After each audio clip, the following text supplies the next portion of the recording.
Assalamualaikum warahmatullahi wabarakatuh. Perkenalkan, nama saya Febrianti Rizky Nurfadilah. Kali ini saya akan bercerita mengenai merak yang sombong. Oke, saya akan memperkenalkan karakter-karakter yang akan saya bawakan nanti. Yang pertama, itu ada burung merak yang memiliki sifat yang sangat sombong. Makanya dongeng ini dinamakan merak yang sombong. Dan yang kedua, itu ada kerbau. Kerbau ini memiliki sikap yang baik hati dan tidak sombong seperti merak. Dan yang terakhir, itu ada kakek kura-kura. Ia itu sikapnya seperti si kerbau, tidak pernah sombong dan ia selalu menolong sesama. Saksikan ya video saya. Pada suatu hari yang cerah, terlihat seekor burung merak yang cantik sedang terbang. Burung merak berkata, "Indah sekali pemandangan di atas hutan, tapi masih kalah cantik dengan warna buluku." Ia sambil tertawa. Lalu si merak pun ingin mendaratkan dirinya ke tengah hutan untuk mencari makan.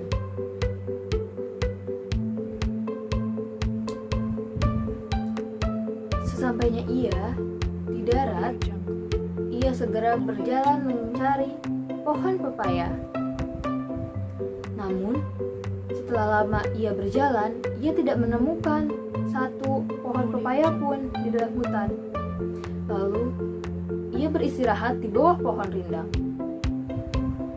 Merak berkata, tahu kalau kayak gini, aku terbang saja lebih baik.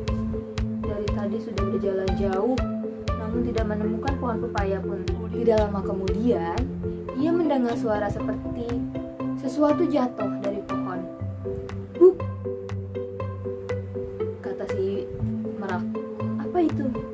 "Aku jalan coba aku cari." "Wah, ada pepaya yang aku sedang cari. Sebaiknya aku memakannya segera sebelum hewan-hewan yang lainnya melihat." Lalu, si merak pun bergegas untuk menghabiskan buah pepaya tersebut. Lalu, si merak berkata setelah ia menghabiskan buah pepaya tersebut, daripada aku tidur, lebih baik aku berjalan mencari hewan-hewan lainnya di dalam hutan ini." Dan si merak pun berjalan menyusuri hutan. Saat merak sedang berjalan menyusuri hutan, ia melihat seekor kerbau yang sedang berendam di dalam lumpur. Kerbau berkata, "Enak sekali dan segar sekali siang-siang bisa berendam di dalam lumpur." Lalu si merak pun berbicara kepada kerbau, "Hei kerbau, kenapa kau berendam di dalam lumpur? Itu kan jorok sekali." Kerbau pun menjawab, "Apanya yang jorok, merak? Ini tuh membuat tubuhku merasa segar karena bisa berendam di dalam lumpur." Lalu si kerbau pun keluar dari dalam lumpur tersebut untuk mendekati si merak. Namun si merak berkata, "Hei kerbau, kenapa kau mendekati aku? Jangan dekat-dekat sama aku. Kau itu kan jorok. Kau itu kotor, lihat tubuhmu penuh dengan lumpur. Aku tidak mau kau merusak bulu-buluku yang indah. Lebih baik aku pergi saja. Selamat tinggal kerbau." Lalu si merak pun terbang, meninggalkan kerbau. Tidak lama ia terbang, ia melihat seekor kakek kura-kura yang sedang memakan buah pepaya. Dan merak pun segera mendaratkan dirinya kembali. Ada kakek kura-kura tuh yang sedang makan pepaya. Aku dekati siapa tahu aku diberi buah pepaya tersebut. "Hai kakek kura-kura." "Oh, hai merak. Burungmu sangat indah ya merak." Lalu si merak pun menjawab dengan sombongnya, "Iya, buluku sangat indah dan sangat cantik, dan aku bisa terbang bebas tidak seperti dirimu yang sangat lambat dalam berjalan." kakek kura-kura ini tidak merasa sakit hati atas perkataan Merak tersebut. Ia justru mau membagi makanannya berdua dengan si Merak. Kakek kura-kura pun menjawab, "Apakah kau mau buah pepaya ini? Mari makan berdua denganku, Merak." Lalu si Merak pun mendekat untuk memakan buah pepaya tersebut berdua dengan kakek kura-kura. Namun, selang beberapa menit, kakek kura-kura tidak sengaja mengenai buah pepaya yang busuk ke bulu Merak yang indah. Dan si Merak pun marah. "Hei kakek kura-kura, kenapa kau mengenai buluku yang sangat indah ini dengan buah pepaya busuk itu?" Lalu si kakek kura-kura menjawab, "Oh, maaf Merak, aku tidak sengaja mengenaimu. Bukan maksudku begitu. Maaf ya Merak." Lalu si Merak berkata lagi, "Bagaimana aku bisa membersihkan bulu-buluku ini?" "Hah, sudahlah, dasar lambat. Kau juga tidak memiliki bulu yang sangat indah seperti diriku. Sudahlah, lebih baik aku pergi."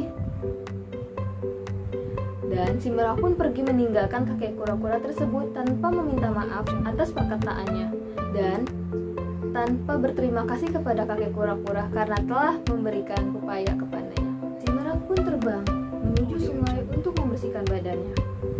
Sesampainya ia di tepi sungai, tak sengaja ia menginjak getah pohon yang tergeletak di jalan. "Wah, aku kena apa ini? Gawat, ini getah pohon. Aku terjebak. Ah, tolong, tolong, tolong." Si Merak pun meminta tolong. Tak jauh dari posisi Merak yang terkena getah, ada kerbau dan kakek kura-kura yang sedang bersantai ria. Kakek kura-kura berkata, "Kerbau, apakah kau mendengar suara meminta tolong tersebut? Suara siapakah itu? Dan kenapa ia meminta tolong?" Kerbau menjawab, "Aku pun tidak tahu kakek kura-kura. Itu suara berasal dari siapa dan mengapa. Tapi sepertinya itu suara Merak, kakek kura-kura." Kakek kura-kura menjawab, "Apakah kita sampai saja asal suara tersebut?" Kerbau menjawab lagi, "Baik kura-kura, ayo kita sampai." Sesampainya kakek kura-kura dan kerbau ke asal suara tersebut, dia pun akhirnya melihat si Merak yang sedang kesakitan karena terkena getah pohon. "Wah kakek kura-kura, itu Merak. Sepertinya ia terkena getah pohon," kata si kerbau. Dan kakek kura-kura berkata, "Ayo lebih baik kita segera tolong si Merak tersebut." Dan dia berdua pun mendekat untuk menolong si Merak. Merak berkata, "Kakek kura-kura, kerbau, tolong aku. Tolong, aku kesakitan. Kalian jangan narik kencang-kencang, kalian bisa merusak buluku. Buluku ini kan sangat cantik. Aku tidak mau kehilangan bulu-buluku ini karena tercabut getah pohon." Kemudian si Merak pun berhasil terlepas dari getah pohon tersebut karena kakek kura-kura dan kerbau.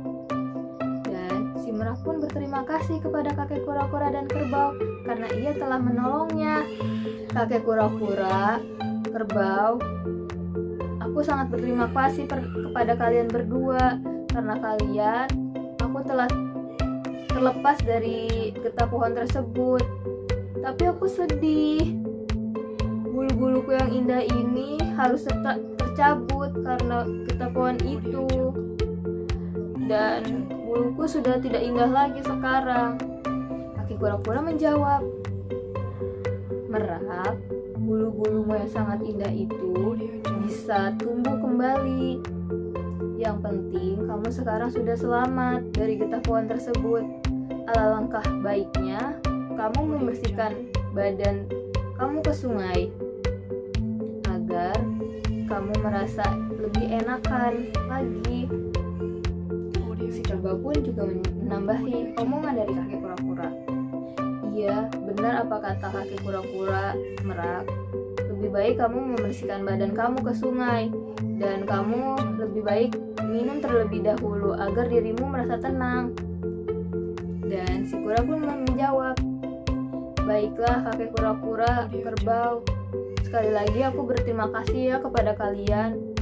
Aku sangat menyesal karena telah sombong kepada kalian berdua dan telah memarahi kalian berdua.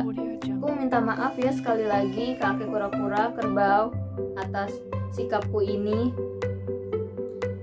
Kakek kura-kura dan kerbau menjawab, iya, aku telah memaafkan kamu, Merak. Sekarang lebih baik kamu membersihkan badan. Dan si Merak pun akhirnya membersihkan badan ke sungai. Dan pada akhirnya si Merak pun meminta maaf kepada kerbau dan kakek kura-kura karena sikapnya yang telah sombong kepada mereka. Namun balasan mereka sangat baik kepada si Merak. Makna yang dapat diambil dari cerita ini ialah jangan pernah sekali-sekali kita menanamkan sikap sombong di diri kita, karena itu tidak baik. Dan kita haruslah hidup rukun sesama manusia, karena nantinya akan berakibat baik kepada diri kita sendiri. Wassalamualaikum warahmatullahi wabarakatuh. Bye-bye.